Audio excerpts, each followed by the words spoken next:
দাবি এই সরকারের কাছে করে লাভ নাই। জনগণ এদেরকে বিচারের কাঠগড়ায় নিয়ে আসবে। ইতিহাসের কোন খুনে আজকে রেহাই পায় নাই। সংগ্রামী বন্ধুরা, আজকে কমিউনিস্ট পার্টিদের পক্ষ থেকে, বামপন্থীদের পক্ষ থেকে আমরা আন্দোলন সংগ্রাম পরিচালনা করছি। সাধারণ মানুষ নেমে এসেছে। যারা এই রাস্তায় নেমে আসে তাদেরকে রাজাকার বলে। জানেন, অসংখ্য মানুষকে সেইভাবে সে ক্ষুব্ধ করে তুলেছে, আমাদের ছাত্রদেরকে ক্ষুব্ধ করে তুলেছে। আমরা বলতে চাই, অবিলম্বে ইউনিভার্সিটিগুলো খুলে দেওয়া হোক, তারপর উইথড্র করা হোক।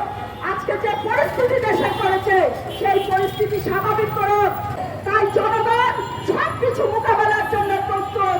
আজকে তাই সবাইকে আহ্বান জানাচ্ছি, সামনের দিনের যে লড়াই, সেটা বাঁচা করার লড়াই। আপনি কোনোভাবে আওয়ামী লীগের পক্ষ নিয়ে, আওয়ামী লীগের পক্ষে ইনিয়ে বিনিয়ে কথা বলে তাদের বিভ্রান্ত করে মানুষকে বাঁচতে পারবেন না। তাই সবাইকে রাস্তায় নেমে আসার আহ্বান জানিয়ে আমি আমার বক্তব্য এখানে